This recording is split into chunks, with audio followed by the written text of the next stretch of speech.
Ito po si Alwin Ignacio, the Diva That You Love. Kasama ko ang aking kaibigan, ang pinaka-bonggang-bonggang showbiz journalist ng Pilipinas, si Glenn Sibonga. Hi, Glenn! Hi, hello po! Ito po ang Taray na Talakayan Showbiz Edition. At bago ko po ipaalam sa lahat na meron kaming 3,350 subscribers, etchos. Organic! Organic, ha? Gusto ko lang pong ipaalam sa inyo ng aking kumaring ultramaldita, si Alex Brosas ay on medical leave. Huwag niyo na po paurirat sa akin kung ano yung medical leave at anong mga dahilan kung bakit siya naka-medical leave because kagaya rin lang ni Bea Alonso, ni Catherine Bernardo, at ni Liza Soberano, entitled po si kumaring ultramaldita ng kanyang privacy. Hindi ba, Glenn? Tama, welcome to the show. Hello. Hello. Si Glenn po ay isa po sa mga pinaka-trusted naming kaibigan sa showbiz. At talaga pong, kaya po siya bonggang-bongga. Kita nyo naman ang apelido, Glenn Sibonga. Pero correct. Glenn, bago natin simulan na ating isichikahan, i-promote mo muna ang iyong mga pages para naman malaman ng mga tao na hindi pipitsugin ang mga special guest namin sa The TT Show. Glenn, saan nyo na mapapanood ang natatanging si Glenn Sibonga? Ayan, meron po ako YouTube channel, Showbiz Bongga by Glenn P. Sibonga. Ayan, meron na po tayong 12,000 subscribers doon. At syempre, meron po akong Facebook page, ang Showbiz Bongga rin by Glenn P. Sibonga, na meron na pong more than 10,000 subscribers. Followers. Kaya nyo yan, o diba? Na meron na mga million views. Meron na mga million views. Ang reels. Kaya ko nga po gines, para mahawa kami. Para naman, ang 3,350 subscribers namin ay mas madagdagan pa. For sure. Madadagdagan yan. So, ito na nga. Simulan natin ating isichikahan. Kalat na kalat sa social media, pinagkakaguluhan sa iba't ibang pahina at sa iba't ibang mga dyaryo, ang special moment ng pambansang Papa P, si Piolo Pascual, na walang patumanggang dinakma ng pambansang kayamanang si Apo Wang-od. Nakakaloka naman itong kaganapan na ito. Glenn, napanood mo ba yung video? Yes. Diba? Oo, diba? At ano naging reaction mo nung nakita mong may ganung playfulness na ginawa si Apo Wang-od sa ating nag-iisang Papa P? Actually, hindi na bago sa akin kasi napapanood ka na si Apo Wang-od na ginagawa yung pandudakma sa kanya mga nagpapatato sa kanya. Pero syempre, it's Papa P, di ba? Kaya, kumbaga yung dating sa akin, wow! At ang nakakaloka doon, parang kinilig rin si Apo Wang-od. Oo.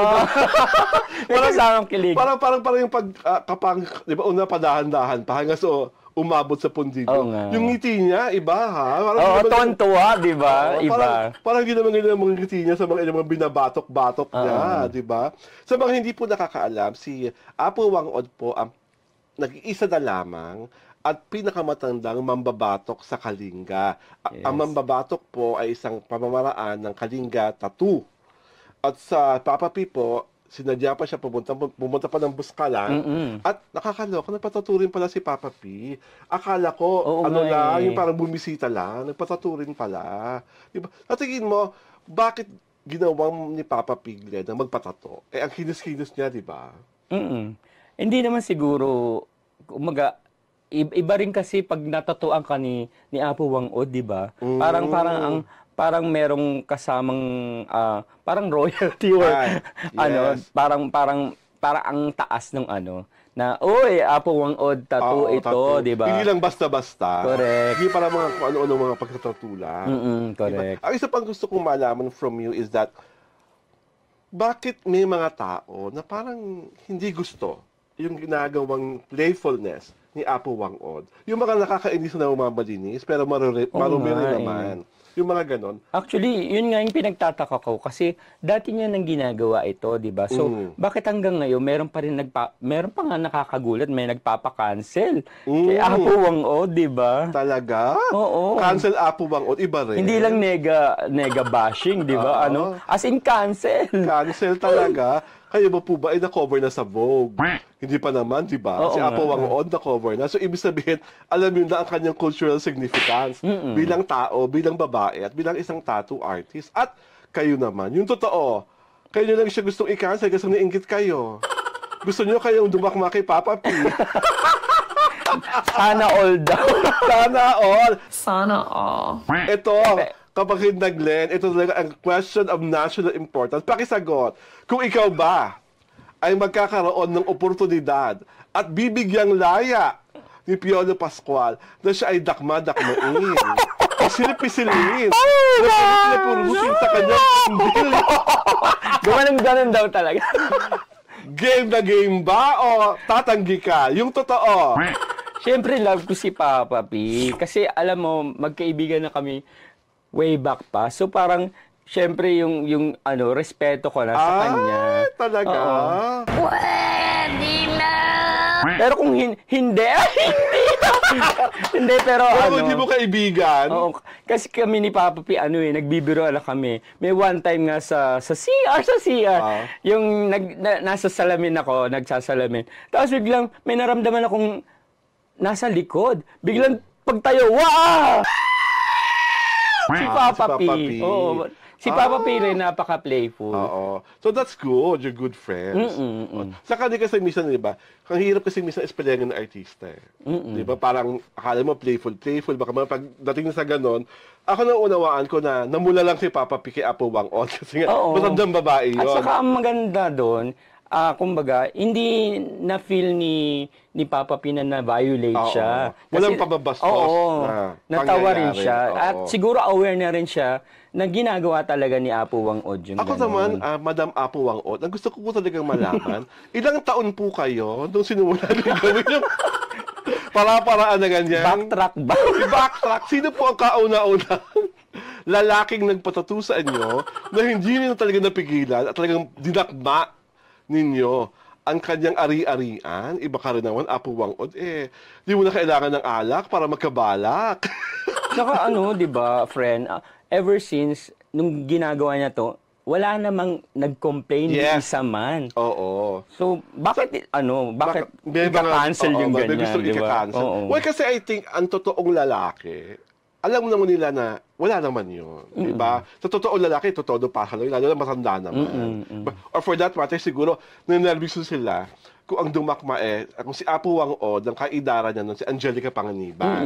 Yung ganung kaganda, ganung kabata, magtakatusa ka na susunod yung dadakmain. I'm sure iba reaction doon, di ba? Pero ngayon kasi nga, kagalang-galang, parang sabi ko naman, hindi kagalang-galang mga batang babae. Iba kasi pag mas bata or kaidaran mo versus isang kinikilalang tao sa lipunan. Di ba?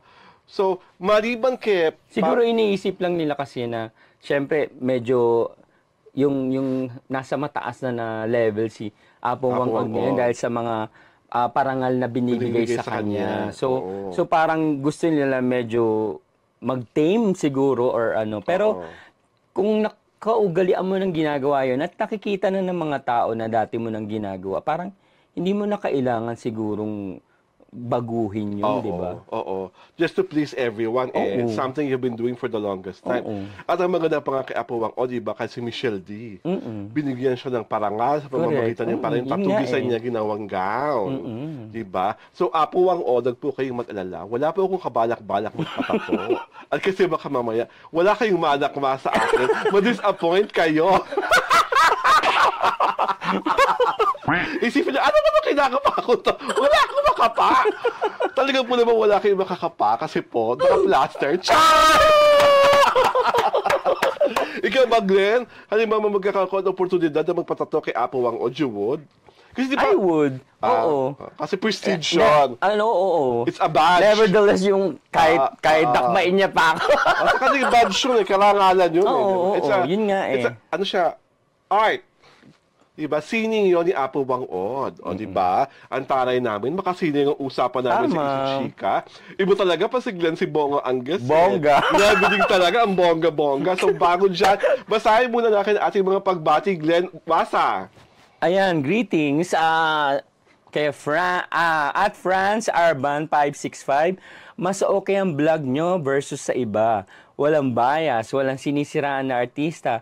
Kudos sa inyong Alwin and Alex. Thank you very much, France. And I'm sure nanonood ngayon si Kumaring Ultra Maldita ay talagang mapapagaan Oo nyo nga. ang kanyang kalooban ngayon na kain sa medical leave. Ito pa, si Angel Naoli. Angel yata yun. Angel Naoli, she loves the insight of Alex on TikTok clock. Kasi po, nung last conversation namin ni Alex, napag-usapan namin na baka, kung di it's showtime, TikTok clock ang papalit Ang sa ipapalit, time slot ng tanghalang pinakamasaya. Tanghalang pinakamasaya. At nagkamali kami, kasi pinapalabas na ngayon, old movies, Oo di ba? nga. Pero hindi ko lang alam For the meantime. kung gaano katagal yung old movies na yon. Basa Glenn.